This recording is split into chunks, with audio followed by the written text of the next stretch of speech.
Okay, so today I'm going to show you how to make BISTEC borracho. And here's the meat. I'm actually going to put the first layer. This is thin cut, like top round beef. It's not a very tender cut of beef. 2 pounds works for this recipe. So I'm gonna take my lime and squeeze the juice of half of my lime. I'm gonna be working with like two to 3 limes work for this. And just squeeze the juice. Some onion.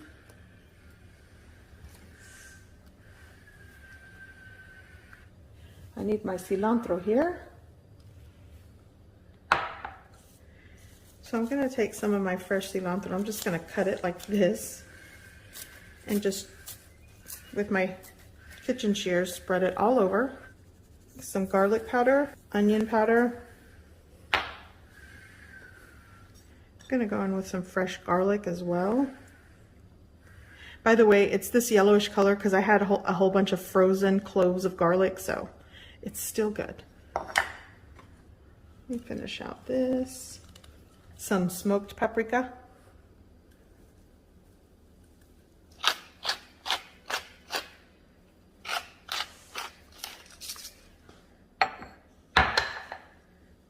Here I'm going in with some salt. A little more lime juice. I'm gonna actually just use 1 whole lime for this first layer. Okay, that's the first layer. Okay, so here's the second layer.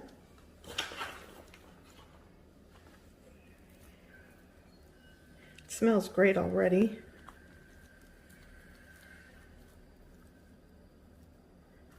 Just layer it like onion, garlic,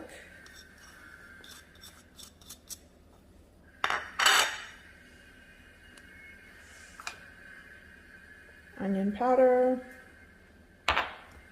garlic powder, some paprika, salt,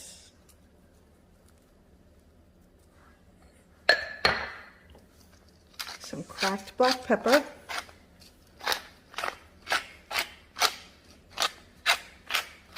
and now I'm going to work with the juice of another lime all over the meat. I would say three medium limes works for this. So I'm just going to take my beer .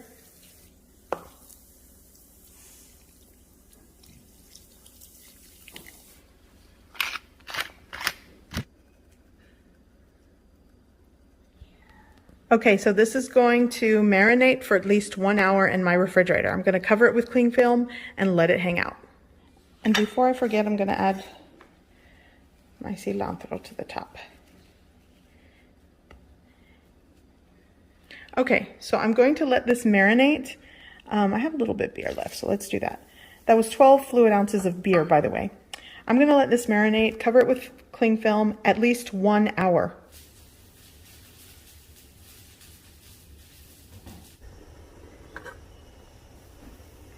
Okay, I'm going to turn that off. Let that steep until softened. Okay, so the meat has marinated for at least an hour, maybe a little over an hour. And it smells fantastic. So here we are. So what I'm going to do is, now you can sort of stew this and make it kind of like a guisado, but I'm using this for tacos. So I'm going to pan fry this, add some liquid, reduce the liquid that's in the pan, get it soft and tender, and then sear it because I'm going to chop these up to make tacos today. Anyways, so I'm going to get started. Okay, so I'm preheating one of the largest pans that I have. And like I said, if you want to slice up a tomato, onion, and add the meat, stew it, stew it with the tomato and onion, you definitely can do that to make a guisado. But I specifically want this to saute, get soft, and then kind of evaporate whatever liquid's left in the pan for tacos tonight. So, I'm gonna go right in.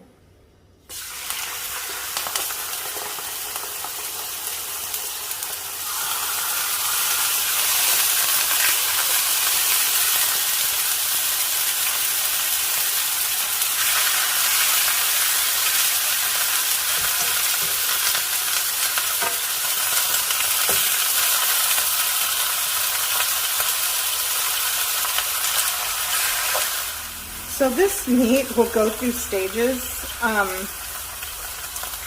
really do want it to kind of cook on both sides and saute. Will I achieve that? I don't know. The temp of the pan drops significantly when you add your meat. And I did have it sitting on the counter for about 15 minutes to take the chill off. But I want to try to fit all the meat in here with one go.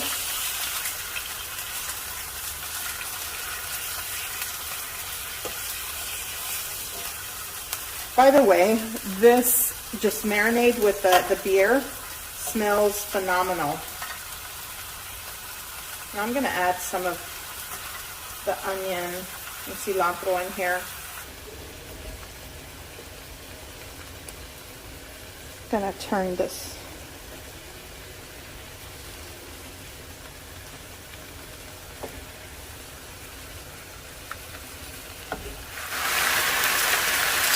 Okay, so this is what I was waiting on. See how the liquid has evaporated? So now we can get some color on the meat. And this is a process technically that I'm doing twice because, again, this is just a tough cut of meat. This is what you got to do.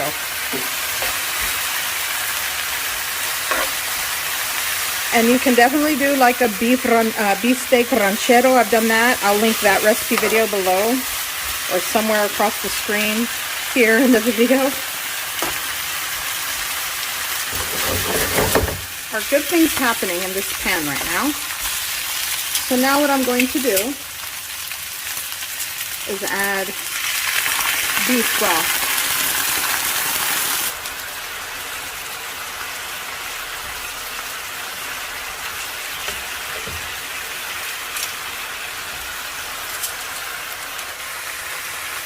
Okay, I think this needs to simmer and stew a little bit more, so I'm adding a little more beef broth. Oh my gosh, this looks so good. And that's reduced broth with like the fond from the pan and the onions. Oh, looks amazing. Okay, so this is done. I'm gonna let this rest, and then I'm just gonna chop it up into smaller pieces for my tacos.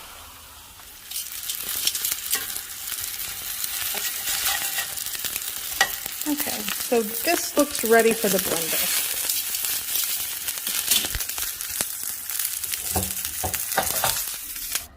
Okay, so the noise has died down. I'm going to put this in here. Jeez, I'm doing this one-handed. There we go. And I peeled the skin off of the garlic, by the way. And you know what? I'm just going to go in with my kitchen shears and kind of help the tomato along. There we go. And here I have my soaked guajillo chiles. Like I said earlier, I cleaned them, removed stems, seeds, rinsed, boiled them for about a minute and let them steep until softened going in. I'm also going to add some chicken bouillon. Things like this are to your taste. I'll go with like a teaspoon. Salt here. And I am going to add some of the liquid here, maybe like a half cup. I might need more. And now just puree well, or blend.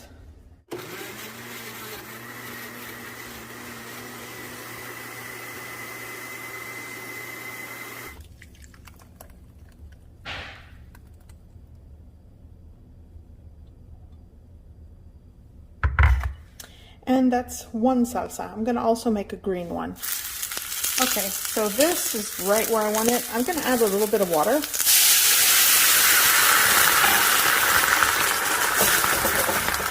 Let that simmer, boil for about a minute or so. I'm gonna shut off the heat and I'm gonna puree.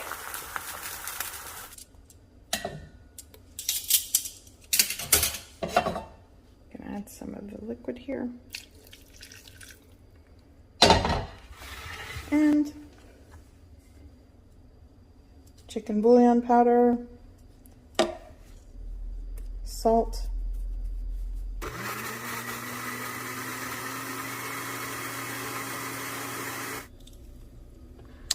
and here's the green salsa that looks like creamy avocado, but it's not. And if you put too much, it'll melt your face off because it's basically onion, garlic, and jalapeno. And actually some people just use straight up serrano peppers, and those are really hot, but so good. There we go. Actually add more over here.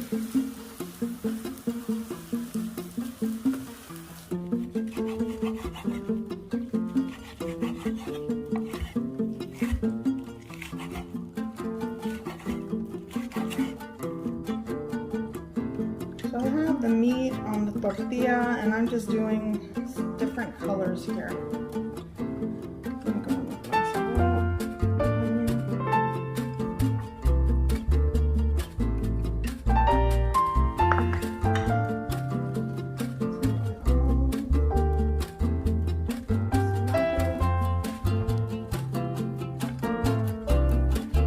Okay, so here's what we got for dinner today.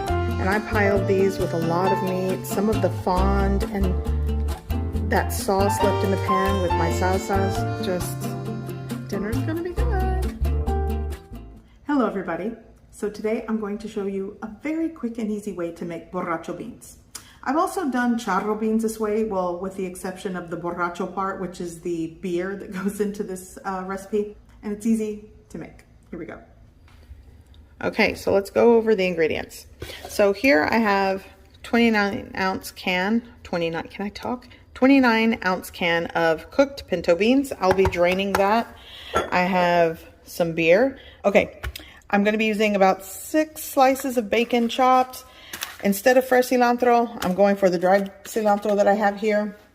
And instead of using the tomato, jalapeno, garlic, and onion that I like to dice and saute, just for today, I'm going to use a salsa that has all of those things in it. Because for those of you that watch my channel know, I love to rummage through my disaster fridge and just pull out things that I can use in a recipe. So that's what I'm doing today. I'm just gonna substitute this salsa for those fresh ingredients. But definitely if you're making this at home or wanna try it, go for the fresh ingredients. I do that as well. So I also will be seasoning and doctoring up things with seasonings and spices. I suggest you do the same. So let's put this together. Okay, I'm gonna go in with my bacon into a cold pan. I had a commenter put, you could also add a little bit of water that helps to render out a lot more of the fat in the bacon, but I just typically go with a cold pan. Now I'm gonna turn this on.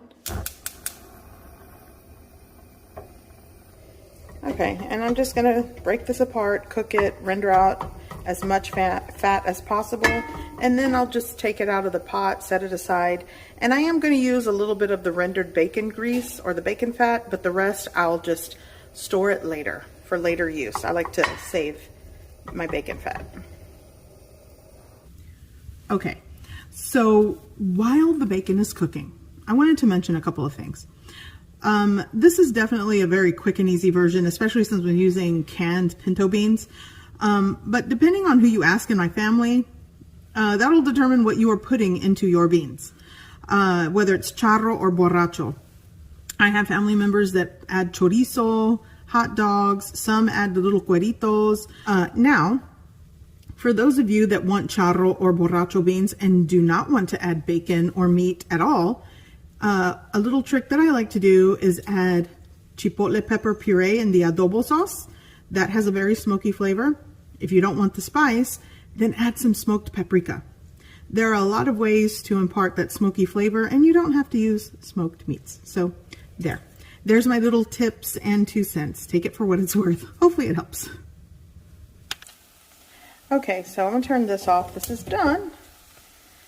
So I'm just going to remove the bacon from the pan. Make sure I just kind of let some of that rendered fat and grease render out. So I'm going to place it here on a napkin. And that is a lot of rendered fat. So I'm going to remove most of it and probably leave like a tablespoon or so of bacon fat in the pan. Here we go.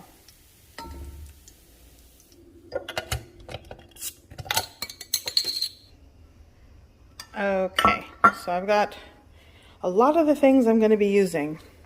I went ahead and took out a lot of that rendered fat. I left about a tablespoon or so in the pan. So what I'm going to do, typically this would be the part where you saute all of your fresh ingredients. I'm not doing that. I'm using like dried minced onion into the mix here. I'm also going to add, this is just to warm up these dry seasonings, some garlic powder.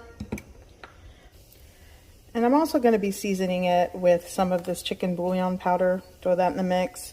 But I hear it sizzling, so now I don't want to burn anything. I'm going to add my beer, like a cup of beer. That's about 8 fluid ounces. Let that kind of, you know, you want to burn off the alcohol, especially since this is kind of like the quicker version. So we're going to pick up that fond, add my salsa puree, which has all that good stuff, garlic, onion, jalapeno, tomato. It has a kick. Ooh, yeah, that has a kick. I'm going to also add just like a teaspoon of my chicken bouillon powder. You guys know I use the brand Knorr, the Knorr brand, if you're curious. Okay, so gonna give that a mix. Give it a good mix.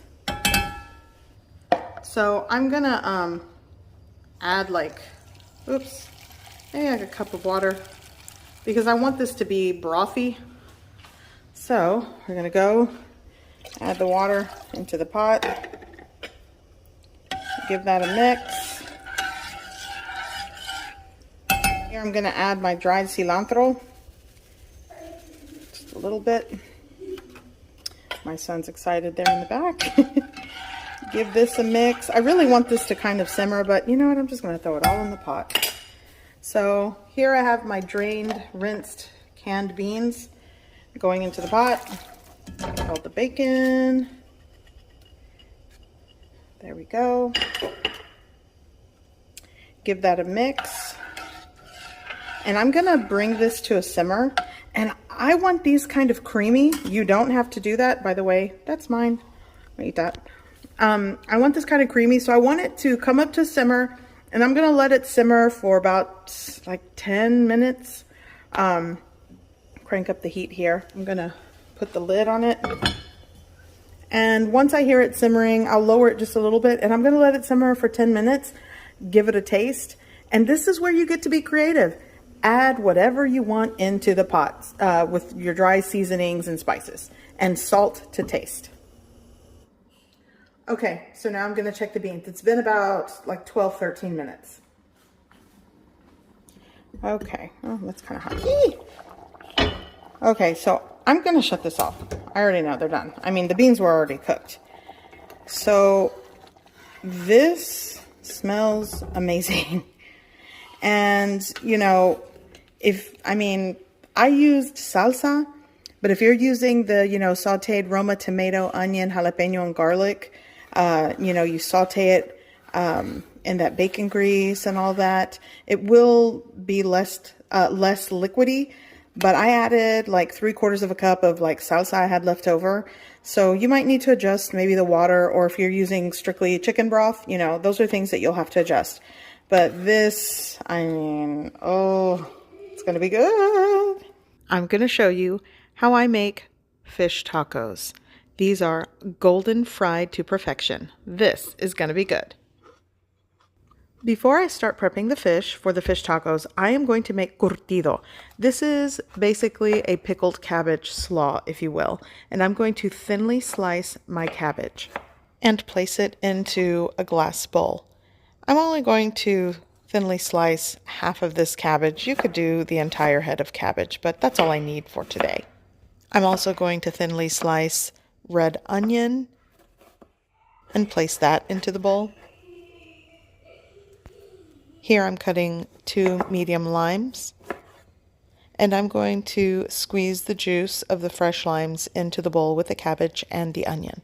If you are new here, welcome to my channel, Simply Mama Cooks. I'm Angelica, and if you have been following me, I'd like to ask that you check your bell notification to make sure you can get all of my latest videos. Thank you. I'm also going to add a tablespoon of vinegar and some crushed dried Mexican oregano. I'm also going to add a half teaspoon to a full teaspoon of salt. It's kind of up to you, to your taste, and some cracked black pepper. I'm going to give that a really good mix and set this aside in the refrigerator to hang out, to marinate, to pickle until I'm ready to serve. Here I'm going to make the sour cream topping. In a bowl, I'm going to start with around a 1/4 cup to a 1/3 cup of mayonnaise. I'm eyeballing things. I'm going to add a cup of sour cream, and I'm going to add the Cholula Chipotle hot sauce. You can add Chipotle peppers into the mix. I love using this hot sauce, and I'm just going to add until my heart is content. And I suggest you do the same, or just taste it. And this is going to go into the refrigerator to hang out until I'm ready to use it.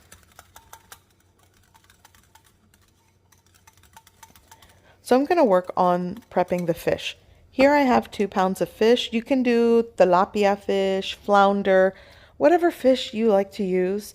And what I'm going to do is just cut these fillets into pieces that'll fit into a taco, kind of like elongated, chunky pieces. Once they are all cut into pieces, I'm going to place back into the bowl.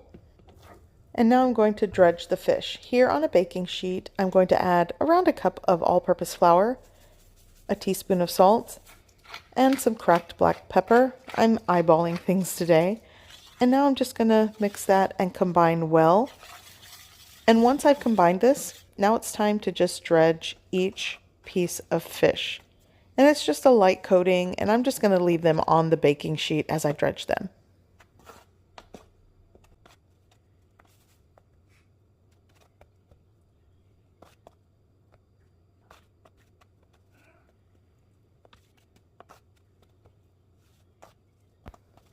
My fish is dredged, so now I'm going to work on the wet batter.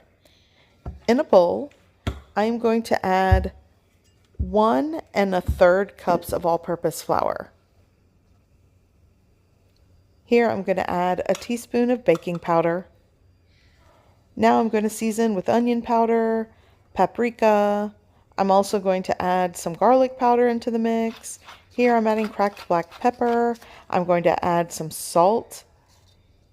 And I'm going to mix all of those dry ingredients together. So I'm making a beer batter for the fish today. You can opt to use mineral water or sparkling water. That also works. And to this bowl, I'm going to add the entire 12 fluid ounces of beer. Give it a really good mix. Really what you're looking for is kind of like that pancake consistency. And instead of adding extra beer, all I did was added cold water into the beer bottle. That's what's in here. And I'm just going to add a little more liquid until I get the right consistency, just like this. By the way, I'm also going to add mustard. I like to add like a tablespoon of mustard. I've been doing that lately. And the mustard's going to definitely add a little bit of a zing to it. It's not really a strong flavor. It's just enough to give it a slight zing and that golden color that you typically get with those original ensalada fish tacos. So this is done and ready to be used. I've preheated my cooking oil to around 350 to 360 degrees Fahrenheit, somewhere in between there. I'm dunking the fish and it's going right into the fry oil.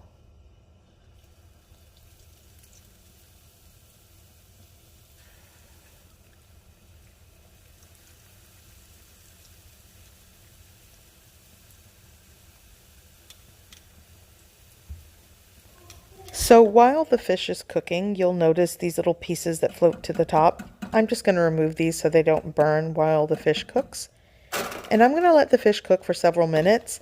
And then I'm going to remove it from the fry oil and just kind of let it hang out here. And let the fry oil come back up to temperature. It's going to take a little bit. And once it comes back up to temperature, I'm putting it right back in. And I'm going to let these double fry. This is going to give me that extra crunch. And it really does keep a great texture when you add all the toppings. This is why I like to double fry. So once they are cooked through and done, you see how golden the color is? It's so beautiful. And I'm just going to put it onto my baking sheet with this rack to let any residual oil run off. And just repeat the process for the rest of the fish. Another convenient method to double frying, you can do the first fry for all of the fish and put it onto the baking sheet with the rack.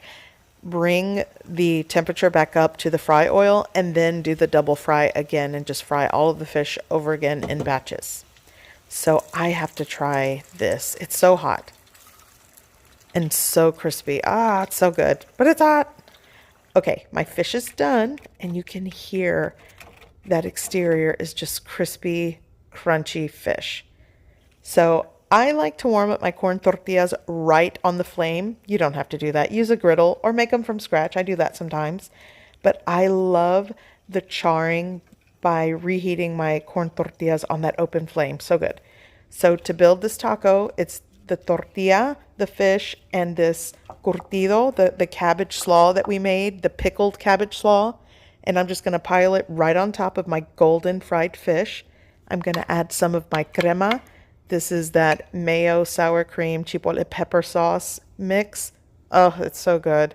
This is just my favorite, and it's so simple. And I'm going to add a little bit of Louisiana hot sauce, or you can add that chipotle hot sauce. And this is the taco. This is just perfect. I love fish tacos just like this. So good. And I'm going in for a bite. And I want you to hear the crunch. This is a perfect bite. I hope you give this recipe a try. I hope you like it. And thanks for watching.